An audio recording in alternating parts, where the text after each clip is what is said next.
Good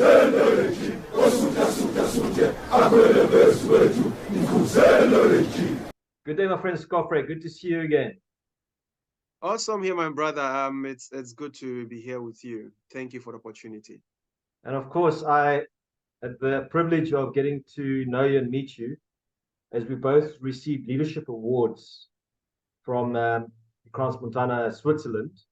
Myself 2018 and you 2019, where you received yours in Morocco and mine in Geneva.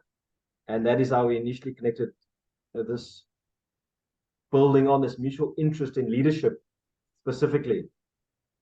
You shared with me that you've launched leadership in Ghana, the magazine. I've got the South African edition here, in fact. Yeah, that's my mother company. It's headquarters actually in Cape Town. Now, on the topic of leadership, what would you say are the characteristics that a leader needs today, this rapidly changing world we're living in? Thank you very much, my brother, for the opportunity. And like you said, we go way back. I also was humbled to have met with you when I visited Cape Town, the night ride and everything. It's still part of the memory I keep of you. So thank you. And I remember when we went for dinner, we were joking about the subject matter, leadership, resilience, and all that. So one of the attributes that this era of leadership that is required is resilience. Because if you look at the eras of what we call in ontology, the mechanistic worldview, where if you look at the second and the third industrial revolution, where invention became the order of the day and mass production became a way to grow and facilitate growth in this world, we started treating human beings like robots or like machines. You know, you clock in, you clock out, you work for productivity. Everything was about numbers. Then if you look at what COVID has done to shift that our humanity from being just about clocking and signing in to the era where we call it ecology. Because if you look at all statistics on burnout, depression, and all that during that era, you notice that man at a point had lost touch with how we were relating or in a solid quality of relationship. So this era, in this VUCA world, what is more profound to have as a leader is resilience. Not resilience in the only sense of military training or endurance, but resilience in adaptability, the ability to adapt, the ability to respond to new situation that emerges, because our world is so now fast-paced that you cannot use what we knew 10 years ago to run. So a leader must embody deeper sense of resilience. I was watching a video recently on Usain Bolt's the biomechanics of his speed and everything. Then one thing dropped in my heart that, okay, so it is not only having a body, but it is what you might have entrained the body to do over a period of time that establishes what we call resilience in the body. Because when the body comes face to face with any situation, there is something already recorded in the body that the body is, okay, we know this, or this similar thing, we've seen it before. So resilience. If you look at our continent, where we have a lot of young people in a population, almost 60% of Africa's population is youthful. So it will require a leader who can be that fluid to turn between their era and this dispensation and build a bridge. So resilience is one of the refined tools that any leader worth his salt in this dispensation will require. Then, because I come from a background of how do we call it, multiple brain integration, I'm being fascinated about the power of emotional intelligence. Not just, if you look at the works of NeuroCoach Institute, how they've done so much research on the heart in regards to emotions, and all the research are available. in as much as we are going through AI and all the inventions coming up to make work a bit easier and flexible, no matter the interface of it, there is a human being. So that level of emotionality, how we coordinate, we relate to people, because when the life is so fast-paced, disruptible, violent, all these phases, people are going through their own phase set of emotionalities. So you will need to become a leader with the right frame and essence of emotional intelligence that will aid you to be able to be atemporal, to be able to understand your environment, understand the people around you, what makes them tick and talk, understand how culture influences the emotion, even understand how their professionalism, the profession they are in, the career they're in, affects them. Understand how when people have got their heart into something, there is a far they want to go for it because it sits right into their purpose. I'm doing an article for publication, and I'm looking at the kind of leadership required through coaching in this AI era. And one of the cardinal things I am considering is emotions, because it will be so easy for you to sit behind a machine, you are working, you're up and down, and you can easily lose your sense of humanity, just like it happened in the third industrial revolution, where we kept our trust in machines, mass production, and we lost humanity. And if you go and check, by the period of the third revolution, we fought a lot of wars because everybody was willing to test their machines. It is bound to repeat itself, but it will require leaders who can up their emotional intelligence to support their people and understand themselves in what they are here for. Thank you, Scofray, for sharing that. And if we look, you say there's the risk of losing our humanity again.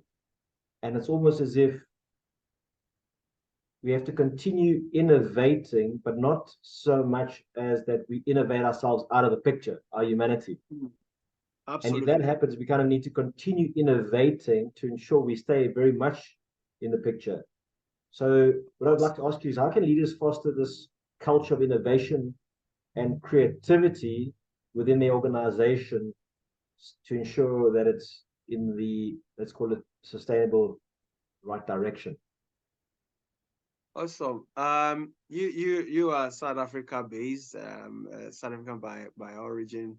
So the word Ubuntu comes clearer to you than a lot of us across the other part of the world. One, if you look at the way animals create protection, zebra, buffaloes, the lions, they ride in pride and all that. That is the epitome we call ecology, relatedness or belonging.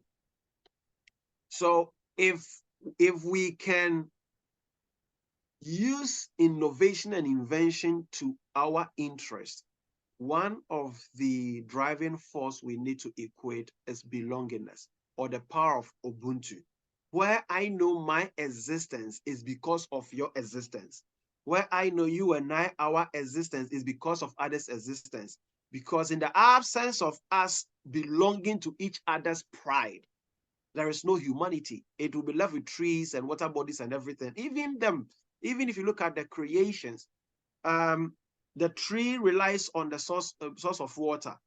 The water relies on the root and the rocks to distill it. So belongingness, that ecological sense of Ubuntu is required as a critical tool for leaders to know that our sole reliance on machines will not cause us to become the greatest of ourselves, because the greatness of humanity is in our creation, it's in our innovation, it's in our ideation.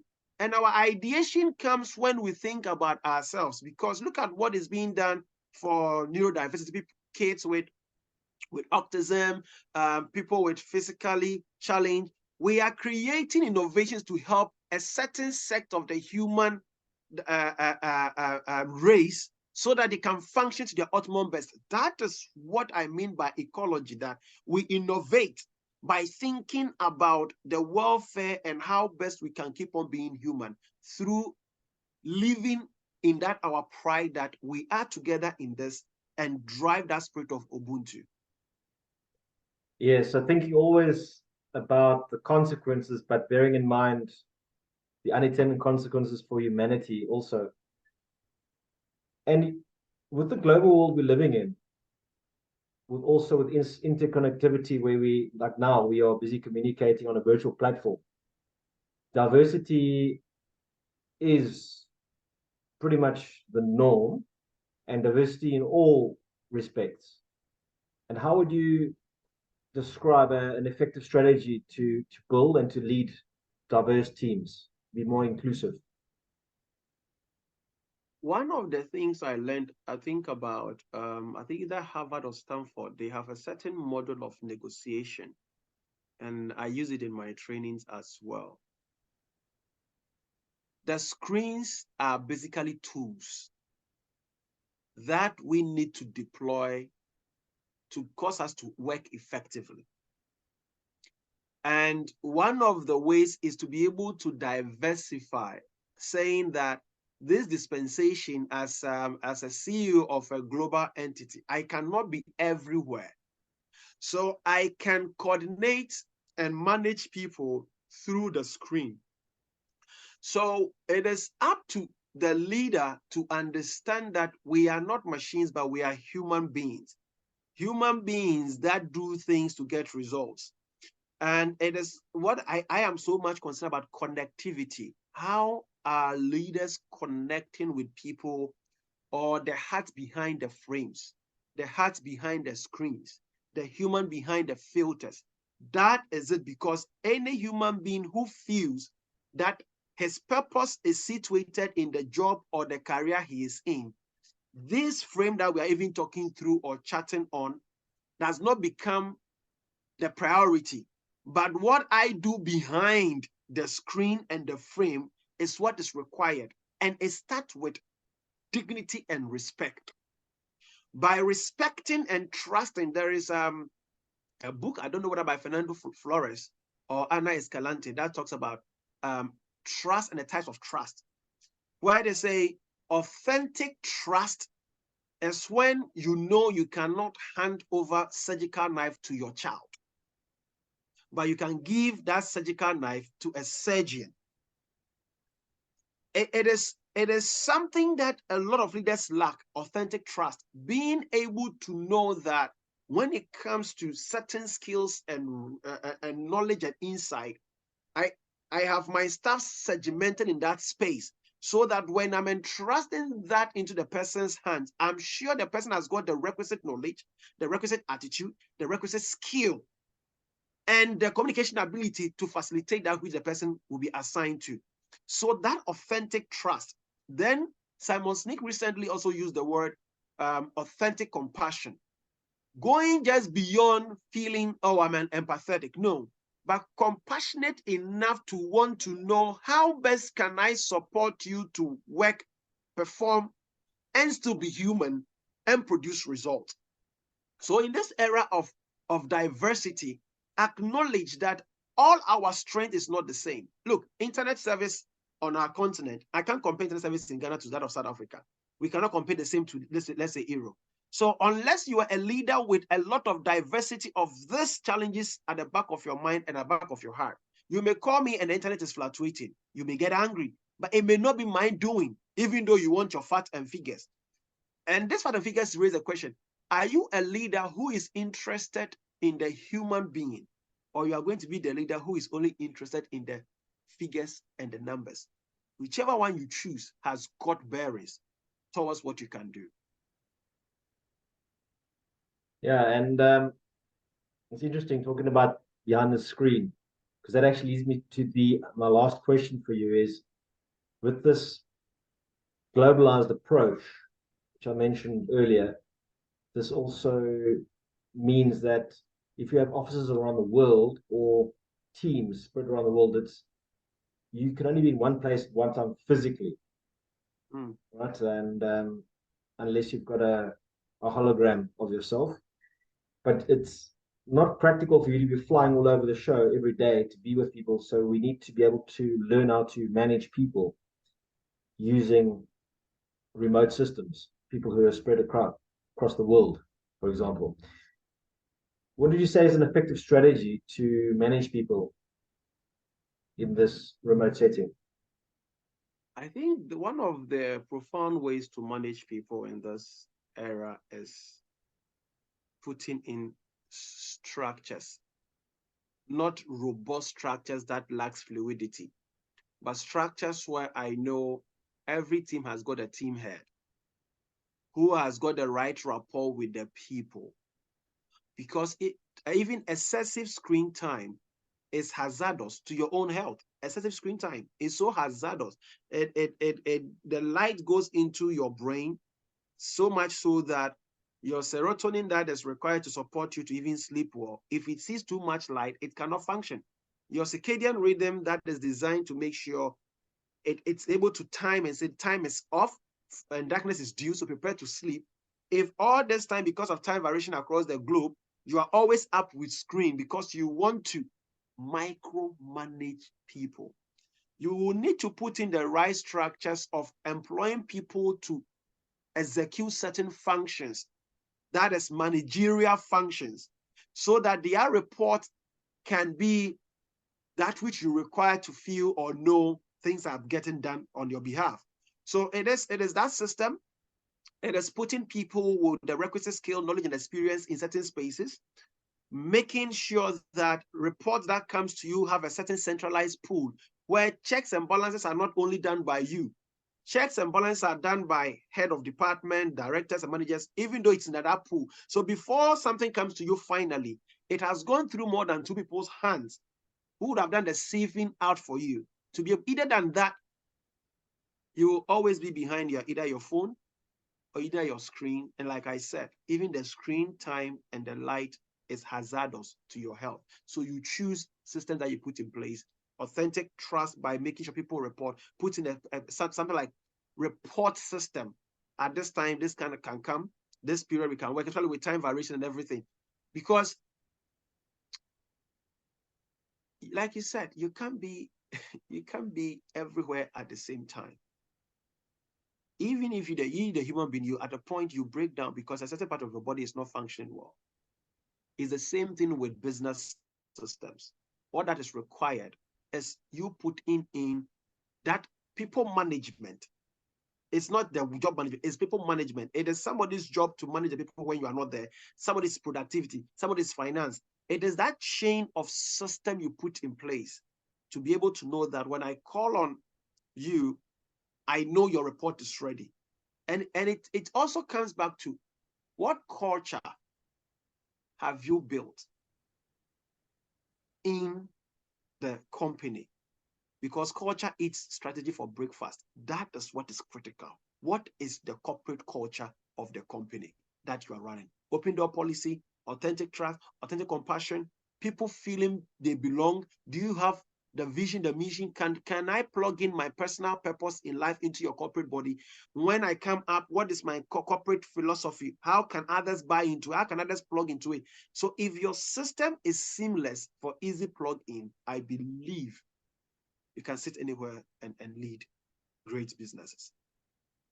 Yes, getting systems in place, but also ensuring that there's the right balance where people are being managed but not micromanaged, where they feel that they are small cogs in the wheel because somebody's watching them and they have to do this timesheet.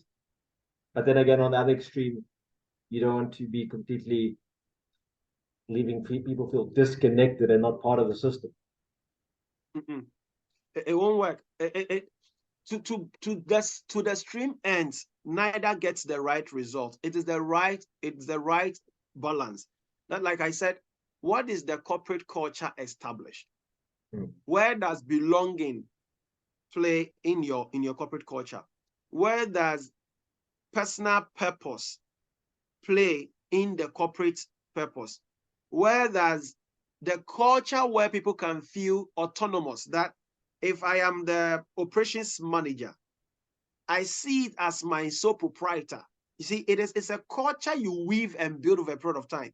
I see it as that is my jurisdiction. That is my own. That is where I get my bread and butter from. That is where I deploy my abilities and talent. When people can have the autonomy to own the spaces they occupy as a corporate culture, you wouldn't need to micromanage because you know people. So you must create what we call co-ownership. There must be that culture of co-ownership where it's my money, but it's also your skill, where we can create that synergy of your skill and my money comes together to form a business, where I trust that you've gone through the right training, I sponsor trainings and everything. If you don't invest in co-creation, if you don't invest in the culture that makes people can say, okay, this is my corner, finance, this is me, this is mine. Hold it as though it is all that my life depends on it. People will run the race for you because you cannot be everywhere. Look at the billionaires in the world. They are not everywhere, yet they keep on making money because systems are in place. Yeah, for sure. That's what I refer to as ownership-driven leadership. Yeah, Scofray, I love that term. Thank you for your insights and for your time and sharing it for others to benefit.